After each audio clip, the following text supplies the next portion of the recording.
I want to start this week with a number and not a motivational quote, but a number. So in Germany right now, in this country that I live in, and also in the city of Berlin, which I used to live in, children have lost roughly a quarter of their physical activity compared to 10 years ago. That's a quarter, 25% less in decline. And that is according to the latest European research that is out there. And this actually kind of shocked me. Obviously, I was not surprised, but it was a bit like a gut jab into the gut when I read that. And during the pandemic, of course, there was a huge drop. And what this research shows is that it actually never really recovered that well. And this week I want to talk about that, and I think it's one of the most important conversations that we have there that is not being talked about enough. And also because I was in a room this weekend with someone who is starting to do something about it. And the quote that I have for this week is another Mad Men quote, and it reads like this.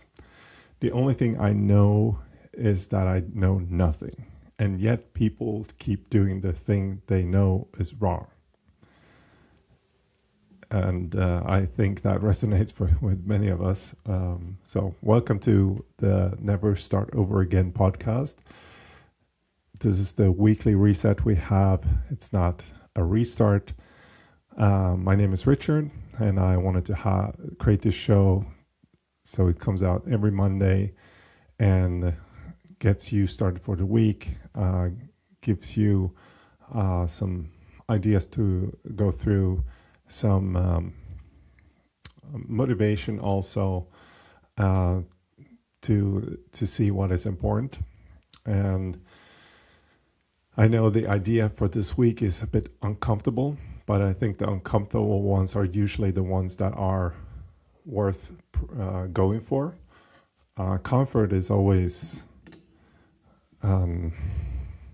comfort is very often the thing that is keeping us and holding us back.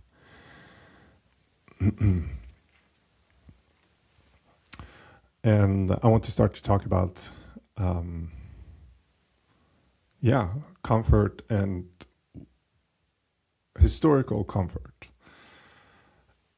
And you probably heard about something called the Hippocrates law. Well, Hippocrates was an ancient Greek citizen.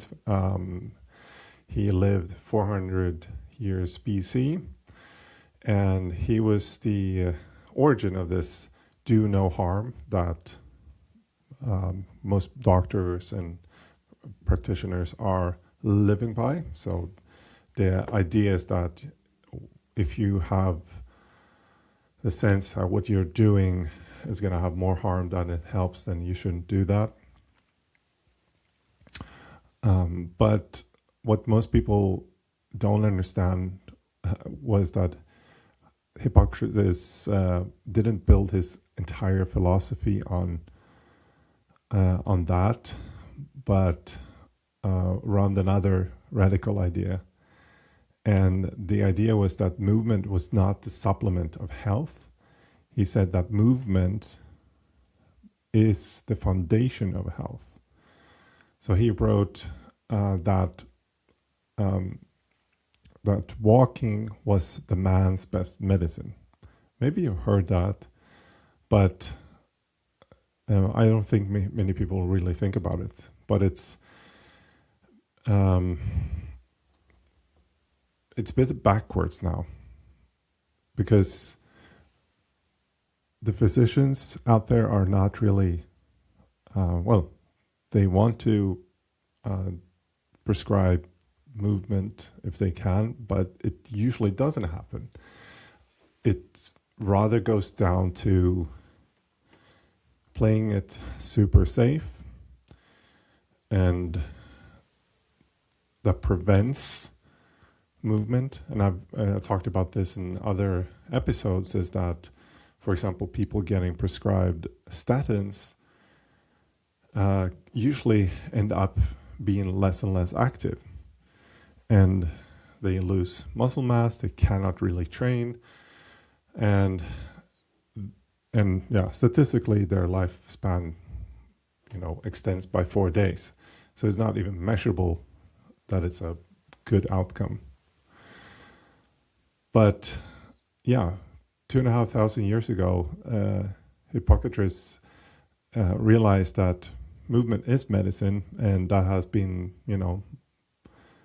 very much been neglected for 2,500 years. We built hospitals, we built pharmacies, treatment systems, and on the assumption that the body breaks and we just need to fix it. But he was actually arguing something different, that the breakdown was preventable and that movement was the prevention. I know many of you that listen to this are probably not shocked by that. You've seen this happen, like you heard this many times, but yeah, he's right. And all the data we can see from sports science from the last 50 years show the same thing. So this is nothing super new, but it's 2,500 years old. But yeah, how does this relate to today's topic? Well, if we look into more of the specific numbers, then we're going to dig into a bit of those in this study that I discovered. So it's a meta-analysis, and it was published last year, and the most comprehensive study really of its kind, and it analyzed data from 32 different studies, so 270,000 children and adolescents were concluded from 17 different European countries. And the finding was that cardiorespiratory fitness declined sharply during the pandemic, and since 2023 it really hasn't returned to the pre-pandemic levels. So the worst affected group were girls of all age groups and adolescents between 13 and 19 years old. And for Germany specifically, researchers found a decline of approximately 25% in physical activity amongst children and young people, and that was compared to the pre-pandemic levels. So that's a quarter worse. And yeah, it's gone. And I think this is very alarming. In a separate German study, they measured fitness at sports schools and schools where children are specifically selected for their interest in physical activity. Even those children showed continuous performance decline. Strength has dropped the most, and the researchers called it alarming and said that if the children with high interest in sports are declined this fast, then children with less interest are almost certainly declining faster. And this is not about we have to reduce screen time for kids talk here, but this is a structural problem that we see that is just happening in daily life with children. And the movement has been removed from their environment, and unlike adults who can choose to put it back into their schedules, children need to have it built in for them. And this weekend I was invited to give a keynote speak at Hyrox for the Hyrox affiliates, and it was in the Tempelhof Flughafen, so Temple Airport. It's this former airport they closed down. It's like an event area now. It's great if you haven't been in Berlin. It's pretty cool to just go there and see this. You can picnic there and so on, but they've created this huge Hyrox event there for 8 days straight. They sold out, and Hyrox is one of the fastest growing fitness formats now in the world, and they have this race that has, combined functional movements, and it's created pretty simply, like from the perspective of somebody who's done CrossFit. It's created pretty simply, like it's not super high skills, but it's simple, it's measurable, and it's global, and the data shows something that Hyrix is doing very well, and it's that people that have done CrossFit, they tend to do it multiple times, and this is a big difference between like marathons and so on, where you have a lot of people just doing it once and never again, so more bucket list thing. And yeah, so interesting enough, during these keynotes and so on, I was listening to other keynotes, and they are building, coaching academies now for coaches develop in Hyrox, but they're also launching youth training programs, because they want to get more youth involved, and they want to educate PE teachers, so sports teachers in schools, of how to do Hyrox without like necessarily the machines, and educating them on movements that you can do, and so on. And they created obviously a race for kids that I saw now this weekend, and I think that is really cool, because now kids have maybe something measurable to see where they are in their fitness. That is not only a sport of like football or something like that, and it's also not as boring and monostructural like just running. So running tells us a bit of fitness, but it's not so much of, doesn't tell us so much about strength or coordination. So I think this is still a lot running, but with more movements. I think that is great for the kids. Gives them more literacy, movement literacy, for the rest of their lives. So I think that is exactly the right thing to do, and I'm excited to see my kids doing this, because that gives them something to maybe want to do more often in the future, and they can see how they improve from year to year, or every 6 months or whatever. So making movement fun, so movement becomes the medicine. And I haven't talked about this too much here, but like how important movement is also for psychological health, and we've seen what psychological health has been, how that has been developing in the last 10-20 years. So if we can move more, they're clear. I mean, the data, just to mention one, is that doing physical activity, training, has more positive effect than almost any drug. It has more potential, which is crazy when you hear it. Like, so it's more likely you're going to do better from depressions and everything if you train and move than to take a pill. But most people just go for the pills. And I'm not saying nobody should take medication, but it tells us, like, if we have and can install more movement, we might help more people preventively if we listen to Hippocrates. So me myself, I have 3 kids, right? And I'm concerned with them. So I want them to be able to move. And I have 3 daughters. They never really showed a lot of interest in like team sports or like football or anything. And also because I'm not super interested in football, so that also obviously has an impact. But they do gymnastics, they ride horses, we try to do some training here and there together.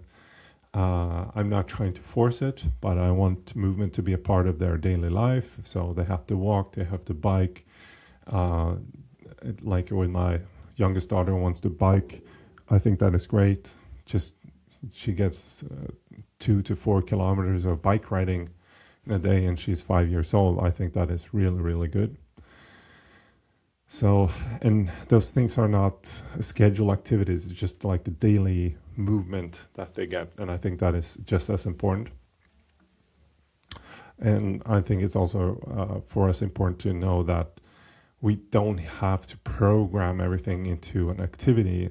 It's also about implementing a movement in the daily life, in like reviewing the commuting. So it's not only going by car, doing stuff by foot, go walk, ride the bike, and so on. I'm a lot for trying to walk more than riding the bike. I'm not excluding the bike, but yeah, walking usually means the kids are running, so that is what kind of happened. So this week, if you have children, then I would just urge you try to do some physical activity with them before Friday. It doesn't have to be a training program. It doesn't have to be a class. Just move together. It can be a walk. It can be a game. And that is also a very common thing for people who want to start at the gym, is because they feel like they have a hard time just playing with their kids. And if you have that problem, like, yeah, we have to get you moving too. You're the role model for the kids. So we can preach how much we want, but if we are not taking care of ourselves, why should they? If you don't have kids, then that is also fine. You probably know somebody who has. You maybe know someone else. Then bring them along. Every kid needs somebody to look up to, and if you still feel scared, maybe share this episode with that parent, and they will start to think and start to move. And the data is pretty clear that if the parents move, the kids will more likely be moving. All right. So if you are somebody who lives in Berlin and you want to have like a professional team that helps you with health and fitness, getting yourself moving and so on, I do have, I can offer you a free assessment at the gym. We can look into what is the best strategy for you. There is a link below this video, and you can, sign up for that. But if you're like a fitness professional, maybe you're into coaching, maybe you started with something, then I also created something called the Escapist Academy. This is, where we teach coaches to become professionals, and I have a specific quiz for that below, so you can see at what level you operate in. So you can take that. There's a link below of that too. And if you're not local here in Berlin, but you like what we are building, I am setting up a free community for you to join and keep yourself updated and sharing your thoughts. And I'll put that link also below. So go out there, make something this week, get some kids moving, move with them. This was figured out 2,400 years ago, and the data shows it again, 2025. The only thing that is left is that we have to take action. And I'm gonna end this with a serious quote, and it's: the job that never started as takes longest to finish. That is by Sam Gamgee from The Lord of the Rings. Okay, have a great week, and I see you on Monday next week. All right, take care.